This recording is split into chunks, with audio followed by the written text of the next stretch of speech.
Here comes the money. You're now listening to the Gambling with Gold podcast with Jason Gold. Presented by Champions Round.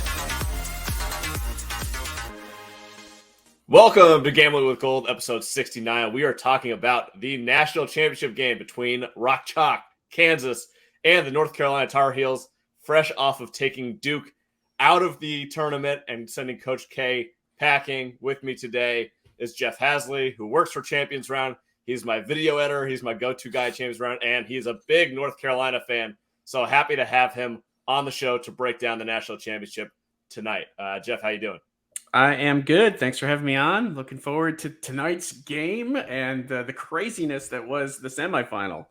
So, Jeff, you live in North Carolina. You've been a Tar Heel for a long time, I assume? Yes, a long time. I moved to the Carolinas. I actually live in South Carolina. It's close enough, though. But I moved to the Carolinas in 1997 and really kind of solidified my fandom then. But still, that's still a long time. So I've been through a lot. My cousin went to Chapel Hill, so that's what kind of got me involved with the Tar Heels, and it just kind of stuck.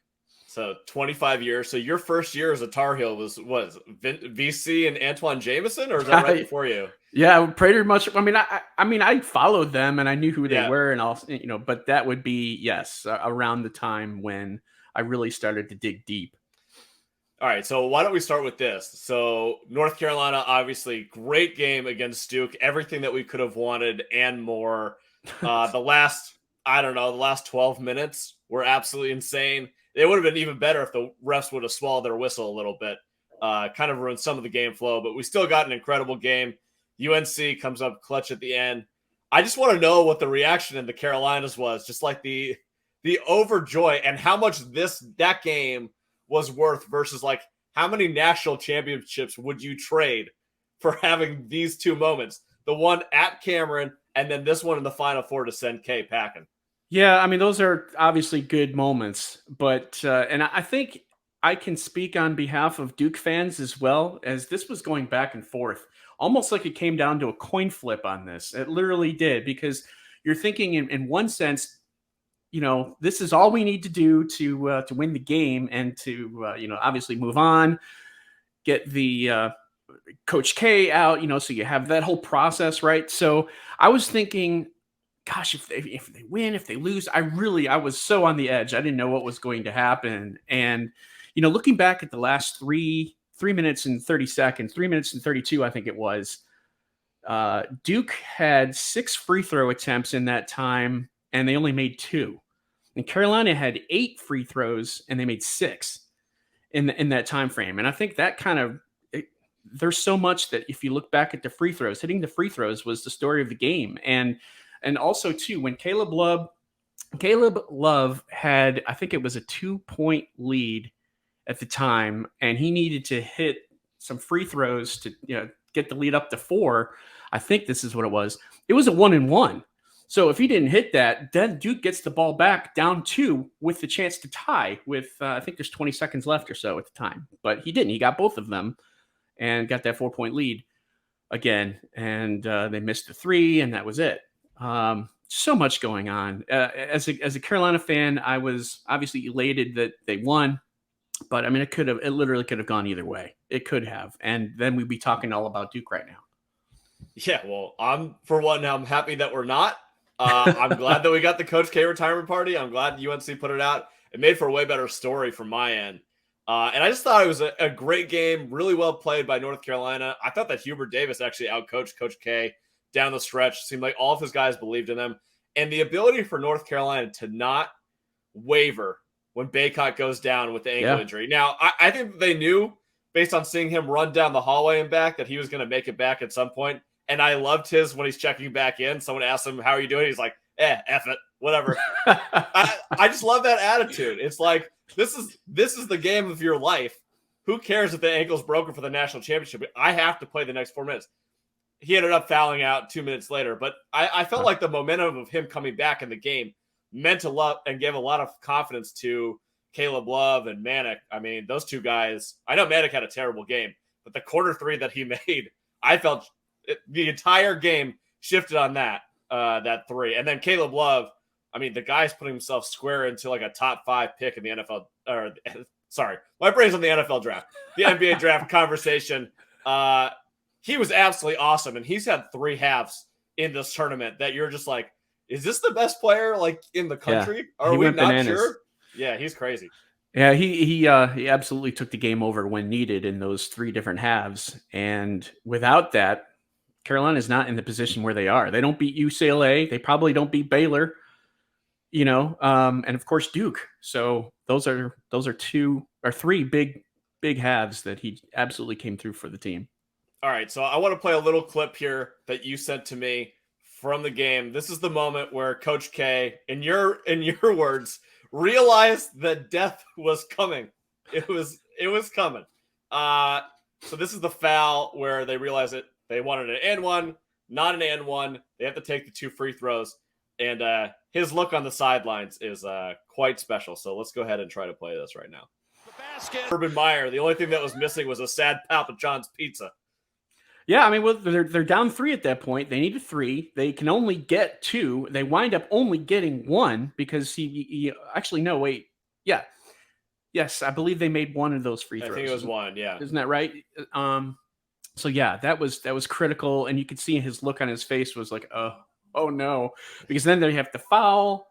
Then there's more free throws coming. Carolina's a very good free throw shooting team, and it was just that was the writing on the wall, I think, and it's kind of like his look of, yes, no, oh no, it's heartbreak for Duke fans, and it's elation for Tar Heel fans. So now the Tar Heels have to come back. I'm sure that Paycott's ankle it can't be good 2 days later. I'm sure he's going to be limping around a lot, but hopefully, iced rest, probably some sort of cortisone shot in there to make him feel better. And he's been absolutely dominant on the glass. I mean, another 21 rebounds against Duke. You're going to need that versus Kansas. So in terms of the gambling line, it's North Carolina plus 4.5, minus 115. They are plus 155 on the money line. Kansas coming back at minus 190, and the total is at 151.5 right now. Personally, I think that North Carolina definitely has a shot. They definitely have the athletes and the star caliber to go up against Kansas. Kansas has been, their last 3 halves have just been absolute lights out. And to that point, they've looked terrible in the tournament before then. Abaji finally gets going against Villanova, but that Villanova team was way outmanned and outgunned in that one. So I'm interested to see if North Carolina can actually, if Love and Davis are going, I personally think that they have a really good shot to win this game. But I also think nerves are going to get really tight tonight. I love the under first half here, 71.5, and I love the under. I bet it already at 152. How do you see this game kind of going? Well, I actually like this matchup a lot better for Carolina than I do against Duke. I think they don't necessarily really have to deal with that much of a big guy. Yeah, well, 2 big guys, right? And Banchero as well as Williams. And in Kansas, I think they're gonna put Leaky Black, their best defender, on Abaji. I mean, it's if he can kind of limit him to his big point totals, and if Brady Manick can get free, because Manick's not necessarily going to have that much of a defensive type of game that he needed to have against Duke, right? So I think his involvement is going to be a little bit more in this game, and if he can shoot well, I think that's in their favor. And then RJ Davis and Caleb Love are like the X factors. Which one of them is going to take off? We've seen Love do it, of course. We've also seen RJ Davis put up 30 points in this tournament. So yeah, I mean, I honestly think, I'm a little bit biased, but I think that line should be a little bit lower. 1.5, something like that. I think it's going to come down to the end, and it might actually be, we might be surprised with a big Carolina win. Again, that sounds really biased, but I just think that they slayed the dragon in Duke. It's kind of like the 1980 U.S. hockey team where they beat Russia, and then they had to play Finland for the gold medal game, right? And they beat them. The big game was beating Russia, and the big game here is beating Duke. Hopefully they'll have their nerves with them, and they'll be able to handle that. But if they can get up for that game against Duke, which is a nerve-wracking game, surely they can get up for this. And the only kind of downside that I see on their end really is Baycott and how effective he can be. And then again, what Brady Manick might be able to do with his chances, because I think he'll have a little bit better of a time in this game against Kansas rather than against what he had to face against Duke. I mean, Manick against Duke, he had to guard Banchero, which is just an absolutely terrible matchup. Manick is not a good defender at all, and having to spend that much mental energy trying to deal with that. It was actually surprising that he was as effective offensively as he was. Now, the stat line might not be great, but we all know he hit 3 giant threes in that game, including the last one. So an impressive performance by him. I don't understand how he's a 70% free throw shooter if he's that good from deep. Like, just focus a little bit more. I'll never understand that one. I think that the point that you bring up about USA Finland is interesting. I kind of equated it to when the Red Sox beat the Yankees in 04, came back, and then so like that's your championship, right? Then you have to go play the Cardinals, and some teams think, oh, this is the cherry on top. Like, do we even care? And then the other part is like, okay, maybe we just got through our dragon. This is cakewalk on the way out, and maybe North Carolina comes out and just wins by 20, like you said. I don't know where this team is. It seems like after the game, like they celebrated, but they weren't like, oh my God, like crown us now. It didn't seem to me like they thought that they had won their national championship yet. I remember hearing in a press conference, or maybe it was an interview after the game, that Hubert Davis pretty much told his team, go celebrate, have fun, enjoy it right now. You know, almost as if it's kind of like one of those things where you win a big game. Hey, let's take Monday off for practice. We'll see you again on Tuesday. I kind of think that's how he treated it. And, you know, I don't think there's any, bad luck here, you know, where you touch the trophy before you win it, you know, kind of thing. But I'm looking forward to this game because it's I think it's a good matchup for Carolina and the way that they're playing right now and all of the involvement that they have. They don't really have a strong bench at all, so it's going to have to come from their starters. And I guess that the toughest big man assignment is what, McCormick or Wilson? McCormick was really good against Villanova, but Villanova didn't have anyone taller than basically I am. So Carolina is one of these big, you know, in the paint type of teams. They can either drive or they can post up. And if that's working for them, and if they can hit some outside threes and get some open shots, I mean, who knows? We're all speculating here, but I mean, I can totally see something like that happening, and where they dominate the paint. I'd be interested to see how Carolina defends the three. They've been up and down at points during the tournament. Some teams have gotten hot against them, like Baylor in the second half. Mm-hmm. But they've done a pretty good job overall. Now you go up against Abaji was lights out against Villanova. Braun obviously hit a couple insane threes, and I anticipate that he'll have probably a big night tonight. Actually, on a player prop side, I love his over 12.5 points. It's the only one that I'm going to bet for the entire game. I think that he's the one who's actually going to have a really good game tonight against UNC. As I say this, the under has gone down in the first half, now down to 70.5. So I'm glad I already put in that bet. How about that? How about that? I like to see that. It's going to be a really tight game. I agree with you. I think it's going to come down to the last possession. I really want North Carolina to win, not because I want you to be happy, but because growing up as a kid, when I did, UNC meant something, and I think it's the MJ thing, and then you get into like when I was talking about the VC. VC played at UNC when I was 8 or 9. Like, how is it? You have to be into UNC at that point. So I'm kind of rooting for North Carolina. I think that they have the guys to get it done. I think a lot of it comes down to how effective can Baycott be, and can he stay out of foul trouble? Because if he's in foul trouble, or if he's not 80% of himself, Kansas could just roll through. They are so good. Remember, this is the team that has the number fundamentally sound. They're like Villanova in a lot of ways. Yeah. They're not going to turn the ball over much. Yeah, they're the number 6 offense in the country, and they have faced the number 1 toughest schedule of defenses in the country. So it tells you a lot about them. They can get it done on both sides of the court. I think it'll be a really interesting game. Yeah, they're not going to roll over. Carolina might have one of their really good games like they did against Marquette.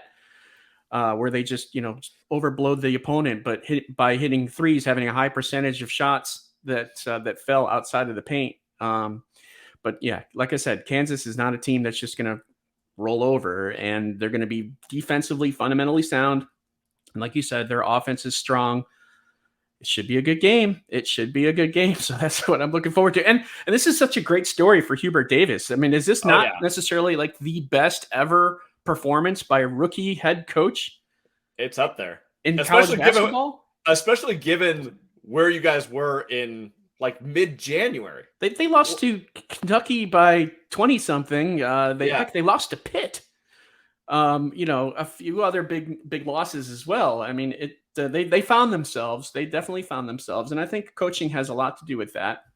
But the players kind of coming through, knowing their roles and executing, and that's exactly what we've seen, with the exception of losing. Would they lose to Virginia Tech in the ACC tournament? They've been lights out lately. I mean, they're 17-3 over the last 20. So since like mid-February, they've been insane. That was the day that Manic came into the starting lineup. So I mean, you can take that how you want it, but he's certainly been effective, and their rotations have worked off of him being in there. And I think a lot of it has to do with, Caleb Love. He was a freshman. Now he's got the keys to the city. He's got the reins, and he's taking advantage of it. Yeah. And I mean, we're putting the cart before the horse here, but what's he going to do in terms of his draft eligibility? Is he going to return? I think he's gone. I don't think there's any way he comes back at this point. He's been so money in the tournament. Like I said, I think he was a guy who was mid-season, probably maybe a top 20 pick if you want to come out. Now you're looking at like, okay, he's tall. Yeah. He can handle the ball, plays good defense. He's clearly got the heart of a champion. You're saying that he's not going to be like a top 7 pick? That's tough to turn down. I just hate to see. I hate to see kids leave early for the NBA when they're not ready. Is he ready? Probably. I mean, his stats are saying that, and of course the timing is perfect for him. So yeah. Anyway, he's been awesome. All right, why don't we head out of here with this official prediction and game MVP? Oh, jeez. Man, I think this might be Brady Manek's game. I'm going to call him the MVP. I think he has over 20 points, and I think Carolina wins by 4. Wrong team favored. Carolina wins by 4 as opposed to Kansas. Roy Williams will be happy either way, which is kind of a nice little send-off there on his end there. I'm going to say Carolina wins, and Brady Manek is the MVP. All right. Screw it. Whatever. I mean, deep this down, is where you're supposed to go the opposite side, right, Jason? Well, deep down, I think that Kansas is going to win, and I actually picked Kansas before the tournament to win, and I'd win a little bit of money in my bracket polls if that happens. But I don't want to get in front of the freight train, man. Like, do you go with the hot team? It reminds me of UConn.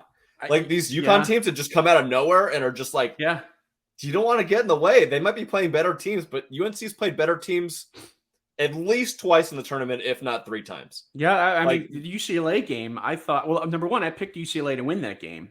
Yeah. And that was a tight game, again, until the end. And Baylor could have gone either way. However, if Manek doesn't get that foul, we're probably not even talking about it. But, I'm sorry. Yeah, I interrupted you. No, you're good. I think North Carolina wins 70-68, and I'm giving the MVP. I think RJ. I think it's going to be RJ's night. Wow. Okay. I don't know why. I'm having flashbacks to the Baylor game where he just comes out lightning. It was Caleb Love's game last game. Now it's RJ's game. He gets it done. So 70-68, tight game. RJ Davis, MVP. Hey, there you go. I mean, and if you just look at the team between Baycott, RJ Davis, Caleb Love, and Brady Manek, those 4 guys, and then Leaky Black is their defensive glue, right? And he comes through every now and then. But those 4 guys are capable of scoring 20, 24, 25, 30 points in a game, either one of them. So, shoot, if they could get solid contributions from multiple players of those that I just mentioned, then they've got a really good chance. But keep in mind, there's another team playing. It's going to be an absolutely electric game. I can't wait for it. Jeff, good luck. I hope that you have a great night. I hope that you get to celebrate. And we'll talk to you soon. We also, before we head out, we have a podcast on Wednesday for our Masters bets. That'll be awesome. I can't wait to get into that with Spencer Aguiar. And we also have 2 7-stakes contests that are going up for the Masters that will be up sometime later on Monday. So stay tuned for that. Jeff, until next time, it has been a pleasure talking to you. Again, good luck, and we will see you later. Peace. All right.